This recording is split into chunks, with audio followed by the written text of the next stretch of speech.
जहानाबाद की बेटी गायत्री पटना में नीट की तैयारी कर रही थी, लेकिन उसके साथ पहले जघन्य अपराध होता है, बलात्कार होता है और इलाज के दौरान मौत हो जाती है। और अब पटना पुलिस की आधी रात को बड़ी कार्रवाई देखने को मिली है। नमस्कार, मैं विकास सिंह राजपूत और आप देख रहे हैं देशवा न्यूज। जी हाँ, बिल्कुल सही सुना आपने। जहानाबाद की बेटी शंभू गर्ल्स हॉस्टल में रह के नीट की तैयारी कर रही थी, पढ़ने में होनहार थी, लेकिन अपराधियों के और गलत मानसिकता के लोगों के हत्थे चढ़ती है और उसके साथ जघन्य अपराध होता है। ये पुष्टि हो चुकी है कि बेटी के साथ सामूहिक दुष्कर्म हुआ है, जिसके बाद पटना पुलिस जो है हरकत में आई है। बार बार मां और पिता जो है पुलिस के सामने ये गुहार लगा रहे थे कि उनकी बेटी के साथ बलात्कार हुआ है, लेकिन पुलिस ये मानने से इनकार कर रही थी।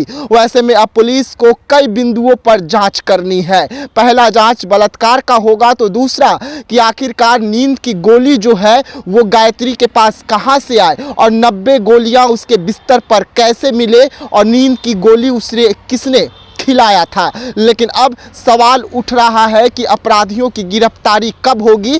तो आधी रात को जिस तरीके से पहले पटना पुलिस हरकत में आती है, लाठी चार्ज करती है, परिवार पर लाठी चार्ज होता है और उसके बाद गायत्री की अंतिम विदाई और अंतिम संस्कार की जाती है। लेकिन अब गायत्री की पोस्टमार्टम रिपोर्ट जैसे ही सामने आई है, वैसे ही पुलिस महकमे में हड़कंप मचा हुआ है, क्योंकि डॉक्टरों ने सब कुछ साफ कर दिया कि गायत्री के साथ बलात्कार हुआ है। और अब पटना पुलिस जो है एक्शन में आ गई है। अब पटना पुलिस जो है बड़ी बड़ी कार्रवाई कर रही है और शंभू गर्ल्स हॉस्टल के मालिक की गिरफ्तारी हो गई है। जी हाँ, बड़ी खबर, बड़ी जानकारी हम आपको दे रहे हैं कि शंभू गर्ल्स हॉस्टल के जो मालिक है उनकी गिरफ्तारी हो गई है। यानी कि पटना पुलिस जो है एक गिरफ्तारी इस मामले में कर ली है और शंभू गर्ल्स हॉस्टल के मालिक मनीष कुमार रंजन की गिरफ्तारी जो है पुलिस ने कर ली है। और इसकी जानकारी पुलिस खुद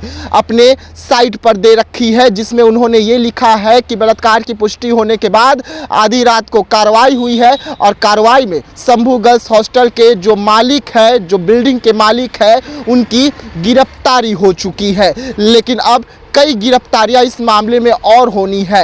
अब तक सिर्फ मालिक की गिरफ्तारी हुई है, लेकिन जो गार्ड लगातार झूठ बोल रहे थे उनकी गिरफ्तारी बाकी है। वहीं पर सीसीटीवी वीडियो से आखिरकार किन लोगों ने छेड़खानी की थी, जो परिवार आरोप लगा रहा है, ये भी जांच का विषय है कि आखिरकार 2 घंटे का जो वीडियो है वो कैसे गायब हो गया। यानी कि पुलिस के पास कई बिंदुओं पर इस मामले को जांच करनी है और पुलिस अब फूंक फूंक कर कदम उठा रही है, क्योंकि जिस तरीके से जल्दबाजी में पुलिस लगातार बयान दे रही थी कि लड़की के साथ गलत काम नहीं हुआ है, लड़की के साथ बलात्कार नहीं हुआ है, लड़की ओवरडोज के कारण जो है नींद की दवाई के कारण उसकी मौत हो गई है। लेकिन अब जैसे ही पुष्टि हुई है, पुलिस महकमे में हड़कंप तो मची है, लेकिन अब पुलिस की जो भद पिटी है उससे पुलिस कहीं ना कहीं बचना चाहती है और आधी रात को पुलिस जो है बड़ी कार्रवाई की है इस मामले में और शंभू गर्ल्स हॉस्टल के जो बिल्डिंग के मालिक है उनकी गिरफ्तारी हो गई है और गिरफ्तारी करके उन्हें न्याय की हिरासत में भेज दिया गया है। लेकिन परिवार के लोगों का कई लोगों की गिरफ्तारी करने की मांग जो है लगातार उठ रही है। लगातार गर्ल्स हॉस्टल के जो मालिक है उनके बेटे पर शिकंजा कसने की बात कही जा रही है। परिवार लगातार आरोप लगा रहा है कि उनकी बेटी की भी गिरफ्तारी हो, जो वहाँ पर गार्ड थे उनकी गिरफ्तारी हो। वैसे में पुलिस और किन किन लोगों को चिन्हित कर रही है और कई जगह पर जो छापेमारी चल रही है उसमें किन किन लोगों की गिरफ्तारी होती है, तो पल पल की अपडेट हम आपको लगातार इसी तरीके से देते रहेंगे। तो आप बने रहिएगा देशवा न्यूज के साथ। दीजिएगा इजाजत। धन्यवाद।